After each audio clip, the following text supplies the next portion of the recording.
E aí, Douglas, para a gente aproveitar também o tempo dessa entrevista, falar um pouquinho da base, né, que você mesmo mencionou. Hoje você é adjunto da base, junto com o Moreto também, né, tem esse trabalho feito, o Biasotto é o diretor aí da Executivo. categoria também, mas queria que você falasse um pouco dessa sua trajetória para a base, né, como que chegou esse convite para que você hoje assuma essa função e os feitos dessa atual gestão, né, essa atual gestão que vocês têm na base, você e o Moreto principalmente, para que credencie também a confiança do torcedor do São Paulo de que hoje o Douglas faz um trabalho em Cotia. O que você anda fazendo em Cotia e, claro, os feitos, né, iniciais aí nesse seu trabalho novo, né, nessa função nova no São Paulo. Bom, o primeiro convite veio no final de 23, em setembro, outubro. O próprio Belmonte, que eu tenho uma excelente relação e respeito, me perguntou se eu estava disposto a ir para Cotia, que ele acha que eu precisava ajudar um pouco mais o Moreto, estava muito sozinho, os outros diretores são muito idosos, e que ele precisava de mais alguém. Se eu estava disposto, eu disse que gostaria de ir, sim, não teria problema nenhum. Eu gosto de futebol, gosto de São Paulo, se eles estavam precisando, eu iria. Na mesma, 15 dias depois, eu acho que ele conversou com o Júlio me chamou, inclusive falou, olha, eu queria que você cuidasse mais do sub-20, do sub-18, que a gente pensar um pouco mais na formação final dos atletas, se você está disposto, o Belmonte tem uma ideia, e eu aceitei, foi assim que eu fui para Cotia, né, na condição de eu ter apoio, a única coisa que eu pedi para eles era apoio total e irrestrito naquilo que a gente decidisse. Aí, quando eu cheguei em Cotia, eu conheci o Biasotto, eu não conhecia, o Biasotto é nosso executivo, faz um trabalho super bem feito, mas também estava sobrecarregado, essa que é a verdade. E aí a gente começa a fazer um trabalho, eu tive lá em fevereiro e de lá para cá tem bastante coisa que eu acho que eu ajudei muito, acho que o próprio Biasotto e o Moreto reconhecem. Eu tenho uma missão dada pelo presidente e pelo Belmonte. O Belmonte, a primeira coisa que ele me falou é assim, eu não quero perder o caráter de formação. O São Paulo é um clube de formação de atletas. Então eu preciso que você se empenhe em que a gente volte a ter brilho do início até chegar no profissional. Então esse é o nosso principal objetivo. E aí ele deu uma série de diretrizes e de lá para cá a gente vem cumprindo e transformando até chegar nos resultados recentes que vocês viram aí. Em cima disso, o São Paulino ele viu também nas redes sociais muitas contratações novas para a Cotia, né? A gente viu aí o Isaac do Bragantino, 2 estrangeiros, muitas contratações que surgiram aí nos últimos dias para a base e para o sub-20. Queria que você contasse um pouco desse processo da contratação, como é que foi feita essa captação também, né? Os captadores, quem que captou esses jogadores e também os moldes aí desse negócio, né? Porque a gente teve o Lucas Ferreira, por exemplo, que o São Paulo, já com ele lançado aí no time de base, já com ele em holofote, brigando para, enfim, comprar mais percentual, comprar mais Não, é 20%. ótima pergunta. Essa porcentagem para vocês, assim, como é que foi feito esse contrato, também pensando em comissões? Então, vamos lá. O Ferreira é um caso muito bom para ser citado. Quando eu chego lá, eu começo a estudar os contratos, e formar atleta sub-12, sub-13 é um trabalho de captação pura. Atleta de sub-16, 17 já é uma contratação.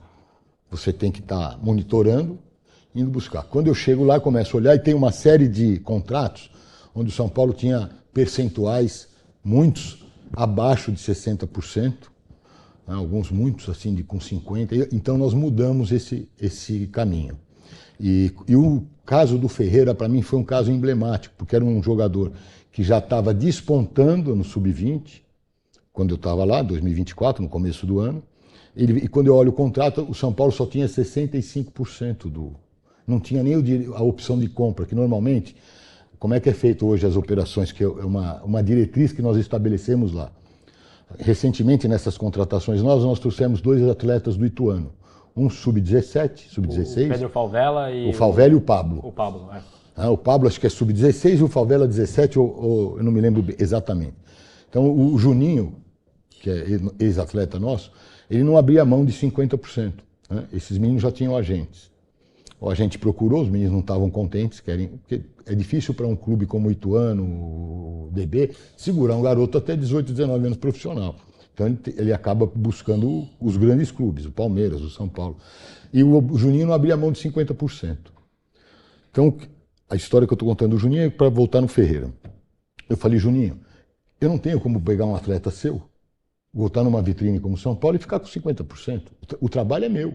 Você descobriu o menino com 15, 14 anos, mas o trabalho de formação, ele vai terminar aqui. E a minha vitrine é diferente do Ituano, do DB, do Retrô. Então, aí ele insistia que ele é o negócio dele e tal. Eu falei, então assim, aqui tem a taxa de vitrine. Então, hoje os contratos, ele entra lá no mínimo com 60%. Então, esses dois atletas, nós temos 60% de graça. Não pago nada. Mas eu tenho opção de compra de mais 20%, porque a gente tem que deixar uma parceria para quem trouxe o jogador. Então, o Ituano tem 20% e eu tenho opção de compra por mais 20%. Ou seja, se eu entender que o atleta performou no nível que vai ser profissional do São Paulo, quando ele fizer 18 ou 19 anos, você tem a avaliação final, eu vou lá e compro os 20% e tenho 80%. Então, essa é uma regra hoje em todos os nossos negócios. A gente não faz nenhuma operação, a não ser caso muito específico. Eu vou até contar um para vocês aqui rapidamente. Mas voltando para o Ferreira, eu entendia que a gente não poderia ter só 65% de um atleta. Eu chamei o Biasotto, falei, Biasotto, nós temos que mudar esse contrato. Tem que chamar o pessoal do Boa Vista, ele era do Boa Vista, porque não tem cabimento. Nós é que estamos trabalhando o menino. Nós é que vamos botar ele na onda. Ele não sei, no Boa Vista ele não ia ser o Lucas Ferreira, que ele é. Moral da história, ele procurou, ele tinha uma relação, o agente do cara pediu 1,5 milhão de euros por 15% ou 20% a mais do... Aí eu tinha tomado uma decisão interna, vou falar aqui para vocês, eu disse para ele, então nós não vamos mais pôr o menino para jogar. Eu não vou valorizar o cara. Ou ele entra num acordo com a gente dentro de uma realidade, entende? Ele não vale o que ele está falando, ou então não ponho ele. Eu não ponho ele para jogar, ele não vai subir, eu tenho 4 anos de contrato, a gente tinha acabado de renovar o contrato dele de 4 anos, ele tinha 2 anos de base no mínimo, então ele vai ficar aqui até o Boa Vista entender que ele não tem 15% de nada, nem 30% de nada. Ele vai ter 20% de um grande jogador se ele acertar a gente. Bom, por nossa sorte mudou o agente do menino, o agente veio, nos procurou, entendeu, e ele conseguiu fazer uma aproximação com o investidor, o dono do Boa Vista, que tinha acabado de comprar o Boa Vista, porque o antigo virou presidente do Botafogo, acho. Sim. O cara entendeu que ele não teria o atleta no melhor momento se não fizesse um acordo. Nós compramos os 15%, então hoje nós temos 80% do Ferreira por 600 mil reais.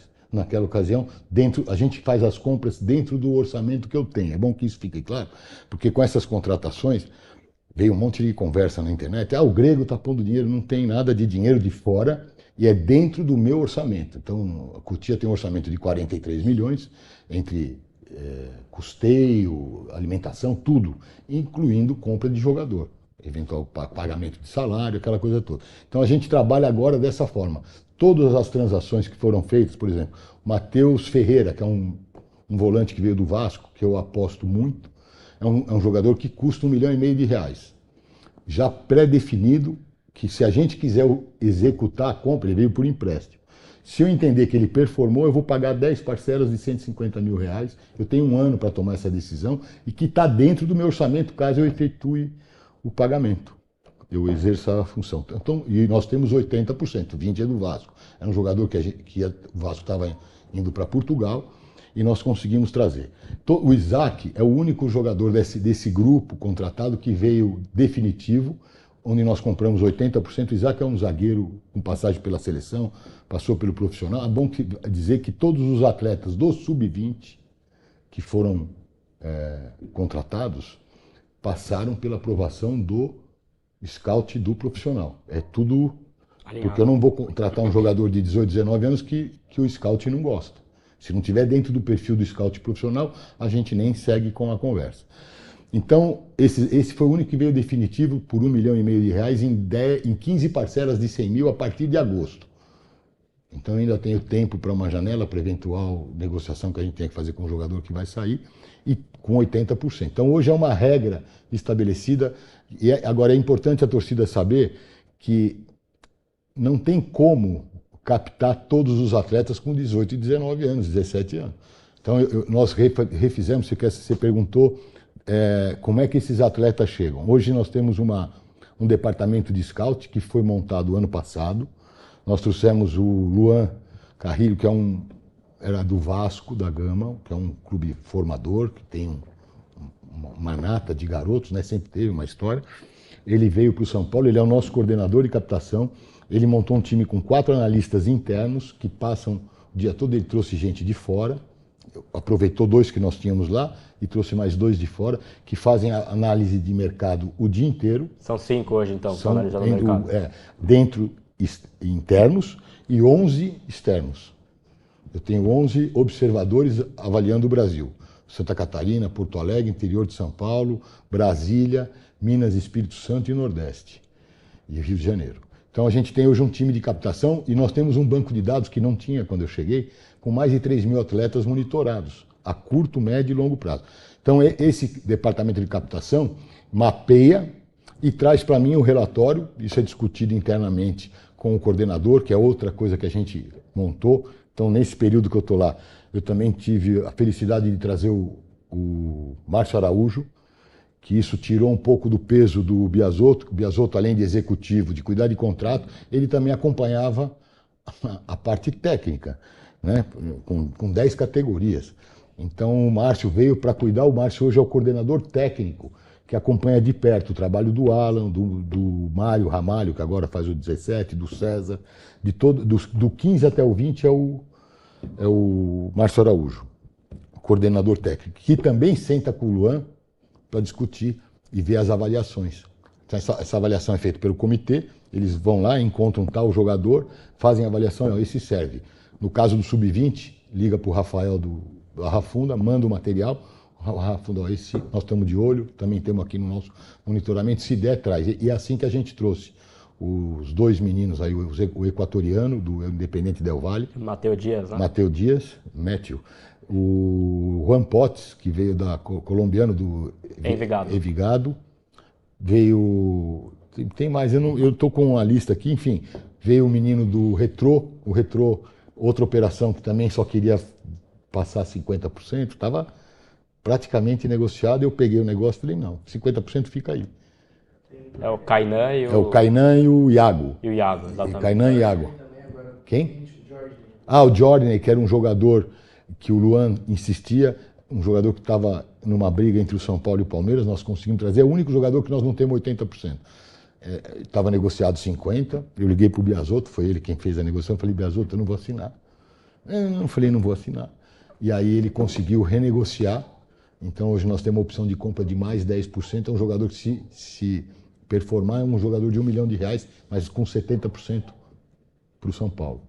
Um jogador de 19 anos, e eu vou te falar, eu vi o treino hoje de manhã, teve um rachão, né, um treino coletivo, sub-20 contra sub-19, nós temos lá nessa categoria, são quase 40 atletas, eu posso garantir que o São Paulo vai fazer bonito nas 3, porque nós temos 3 times remontados. Então funciona a captação, foi a alma das nossas mudanças, a coordenação técnica com o Márcio, nós também fizemos a mudança do Alan e do Menta, e eu enxerguei o Menta como um grande formador, ele tem uma característica de formação. Vamos lembrar que os atletas que subiram aí, o Rian, Ferreira, todos passaram pelo Menta antes, né? Atletas que estiveram na mão dele. A saída do Andriatti é uma opção técnica também, de jogar o Menta para baixo? Exatamente. Eu acho que o Menta tem a característica do São Paulo Futebol Clube, tem o DNA de um atleta do São Paulo, que está fazendo uma mudança enorme na iniciação que a gente precisava. O Eduardo tinha suas virtudes, mas não atingia aquilo que eu entendia que deveria ser para o São Paulo. Tem gente que tem DNA do São Paulo. Então o Menta tem essa característica e a mudança ela é clara. Ela é muito objetiva. Foi bom para o Alan, foi bom para o Menta.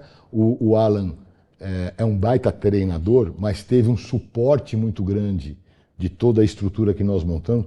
Não posso deixar de falar, vocês visitaram as alterações que nós fizemos no Refis. O TecFoot, né? O Refis hoje, o Refis em si, antes do TecFoot, é um Refis de primeiríssimo mundo, de time profissional. Poucos no Brasil têm no mesmo nível que a base do São Paulo tem. E o TecFoot, os resultados para quem acompanhou o Campeonato Brasileiro, a gente perdia jogo no segundo tempo de virada, porque a gente continua tomando gol.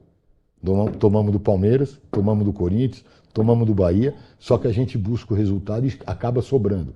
Isso é reflexo de um trabalho que começa no Tecfut e acaba no campo. Porque o trabalho do Howen e da nutrologia, do Danilo, que faz a parte de análise metabólica, ela começa ali, aquilo vai para o coordenador de preparação física e ele distribui esse trabalho para os preparadores de cada categoria. E esse resultado vem porque é um trabalho sinérgico, que toda a cadeia funciona. Então, essas são as principais mudanças, a parte da ciência. Até vou falar para vocês em primeira mão, vocês estiveram lá há um mês e meio atrás, mais ou menos. Isso. De lá para cá, hoje, os equipamentos que faltavam da linha medical de fisioterapia chegaram. Nós estamos fazendo a reforma do isocinético, que é um equipamento importante da físio para recuperação de força. É um equipamento que é uma Ferrari, mas era uma Ferrari 1983. Agora é uma Ferrari 2024, porque é um aparelho de R$1 milhão, nós conseguimos só fazer a reforma do software e tal. É um aparelho que vai ser completo agora no final da semana que vem ou na outra. E nós aumentamos o laboratório, então hoje tem um laboratório de força, de análise de força, de recuperação, Tecfut e a nutrição. Hoje, se vocês forem daqui 15 dias, vocês vão ver que a obra triplicou. Então a gente tem a mudança na ciência, um dos pilares que eu tinha entendido que era importante, a ciência dentro do futebol. Tem a alma, na minha opinião, de uma departamento de base, que é a captação, que hoje é estruturada, e nós temos um banco de dados com 3.000 atletas monitorados em todas as categorias. Aliás, entre dezembro, fim de novembro e início de janeiro, até o fim da temporada, foi 28 que fechou a janela, nós tivemos 40 atletas ingressando em Cotia, desde o sub-9 ao sub-20. Então, assim, e eu te garanto, pelas nossas avaliações, nós conseguimos trazer os melhores. Ganhamos dos nossos rivais, em alguns casos importantes, no sub-14, no sub-13, atleta que eventualmente o Palmeiras ou o Flamengo estavam tentando, nós conseguimos chegar antes. A família está feliz, né? Quem vai lá dentro. Acho que isso é uma grande vantagem. Então, assim, eu acho que hoje Cotia, para que a torcida saiba, está extremamente preparada para bons anos. Eu diria até que os dois resultados, eu falei isso em algumas entrevistas, tanto na UOL como o próprio Zanqueta, antes da Copa do Brasil e antes da Copinha, eu sabia do trabalho que foi feito ao longo do ano, de todas essas mudanças, e eu dizia que a minha expectativa era alta. Era alta porque a gente sabia que ia ter resultado. Então, para mim, a Copa do Brasil e a Copinha, ela não é o final de um resultado, é o início, é a amostra de um resultado de um início de trabalho, porque ainda está no começo. Então nós temos aí o ano todo, nós preparamos o sub-20 para disputar as 3 competições. Nós, entre aspas, temos 5 atletas que estão no profissional e que talvez fiquem nessa transição de treinar com o profissional e jogar no sub-20, mas a gente tinha que pensar em repusemos muito bem. Então hoje o Alan tem na mão dele um elenco com 40 atletas para fazer um time para disputar o Paulista, a Copa do Brasil e o Brasileiro. Então eu estou muito tranquilo, estou com muita esperança e com uma expectativa alta. Eu disse para ele que o sarrafo é mais alto e nós vamos cobrar na altura que o sarrafo foi colocado.